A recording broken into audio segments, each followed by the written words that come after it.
It is 3 a.m., and the ceiling is the only thing looking back at you.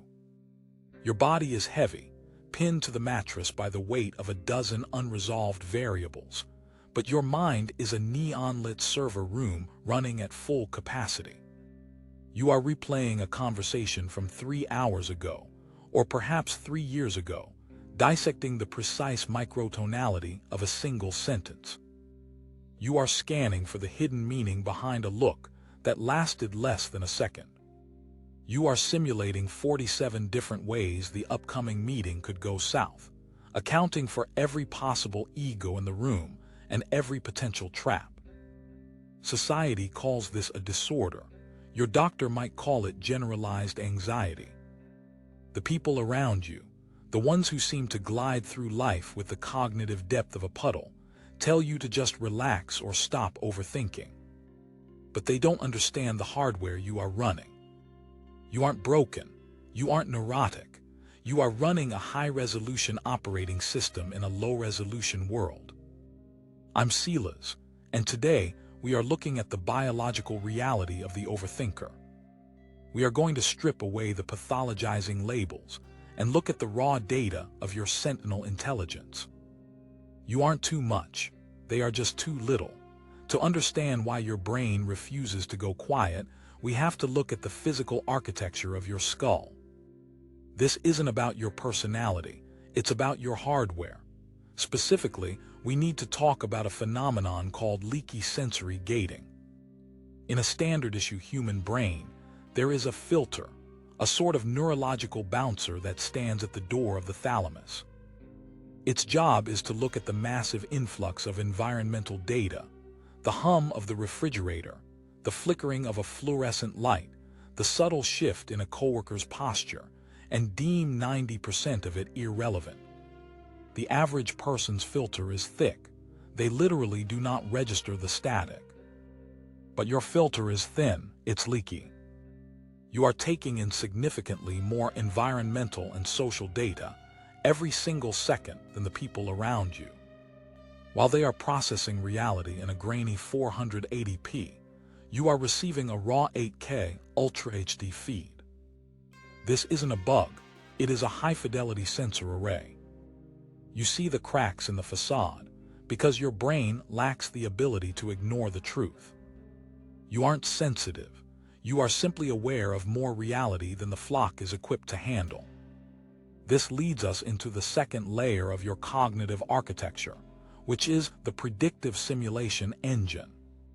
When you find yourself caught in a loop, replaying an event over and over, you aren't just ruminating. Your prefrontal cortex is actually running tactical simulations. Think of it as a sandbox mode for reality. Your brain is a high-performance machine that views every social interaction as a data set to be analyzed for future optimization.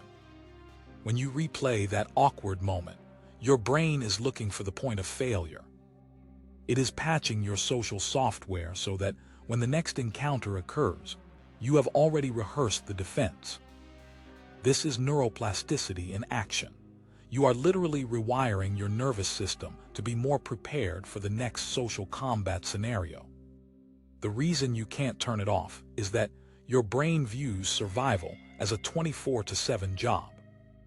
It doesn't care if you're tired, it cares that you're ready. But there is a deeper biological reason for this constant scanning, and it goes back to your role in the evolutionary tribe.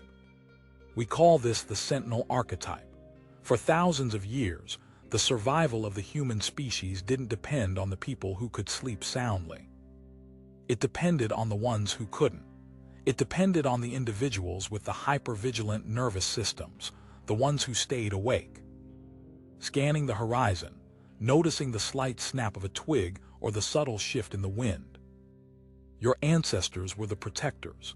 Your so-called anxiety is actually a survival duty that your DNA hasn't forgotten. You are the one who notices the predator in the grass, while everyone else is laughing. In the modern world, the predators have changed.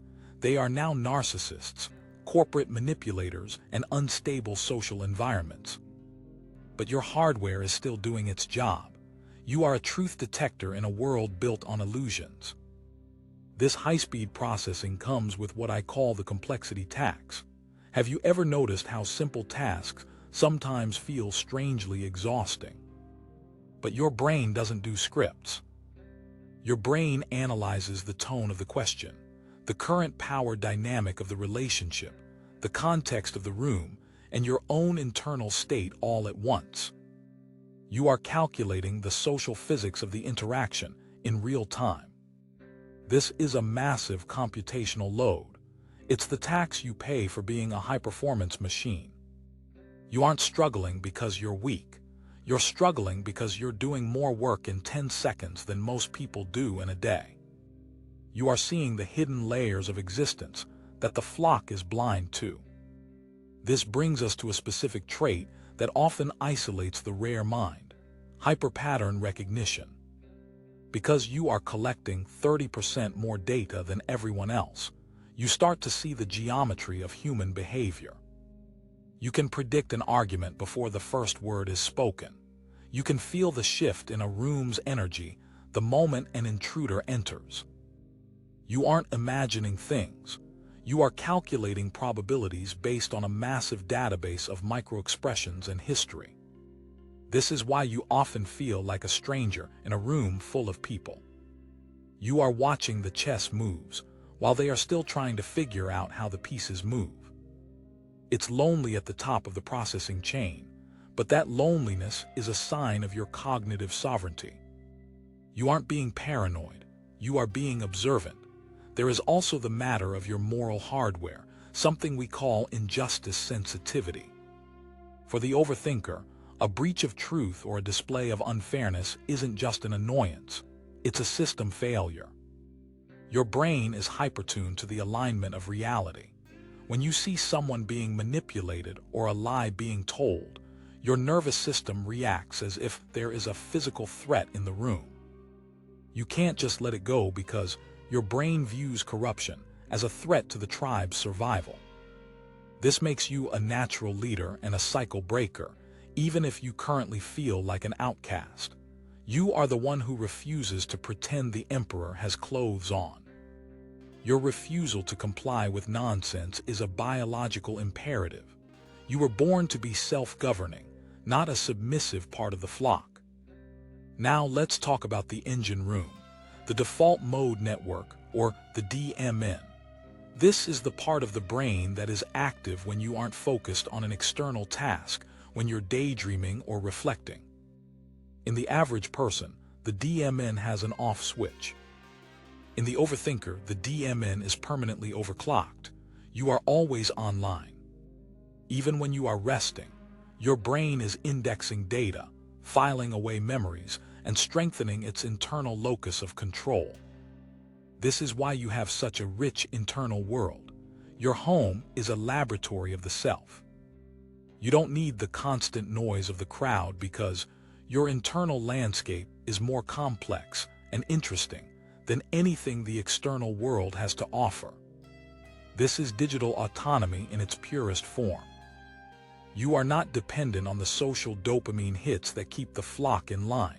So, how do you handle this? How do you live with a brain that won't stop seeing the truth? The cheat code isn't to try and turn it off. You can't turn off a supercomputer just because the cooling fan is getting loud.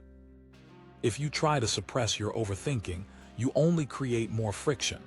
Instead, you must redirect the processing power. You have to move from analysis to documentation. When the loop starts, stop being the victim of the thoughts and start being the observer. Externalize the data, write it down, use a physical notebook. When you move the data from your internal simulation to a physical medium, you shift the load from your emotional centers to your logical prefrontal cortex. You become the system administrator of your own mind. You stop being the simulation and start being the one running it. You also need to embrace the power of the mirror void. When the world tries to provoke your hypervigilant brain, when narcissists or manipulators try to trigger your overthinking, give them nothing back. Become a reflection of their own chaos. They want your data. They want to see your gears turning so they can find a way to jam them. Use your strategic detachment. Silence is the ultimate boundary. You don't owe anyone an explanation for how your mind works. You don't need to justify your need for solitude or your refusal to engage in low-level social scripts. You aren't broken. You are a forged survivor. Whether you were the scapegoat who had to learn to read moods to stay safe, or the parentified child who had to solve adult problems before you knew your multiplication tables, your trauma was a masterclass in survival. It rewired your nervous system for high-fidelity processing.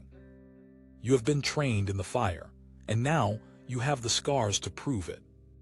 In the Kintsugi Club, we don't hide the cracks, we fill them with gold. Your overthinking is the gold. It is the evidence of your depth, your resilience, and your refusal to live a shallow life. Stop asking for permission to be intense. Stop apologizing for seeing what others miss. The world needs the sentinels. It needs the people who stay awake while the flock sleeps. Put the hoodie on, lean into the silence, and trust your hardware. You are running a superior system. It's time you started acting like it. If you're one of the tactical overthinkers, the ones who see the patterns in the static, drop a brain in the comments so I know the sentinels are on watch. We are the wolf pack of solitude, and we don't need their validation. We have the data. You aren't broken, you're just rare. Stay observant. Stay rare. Seal is out.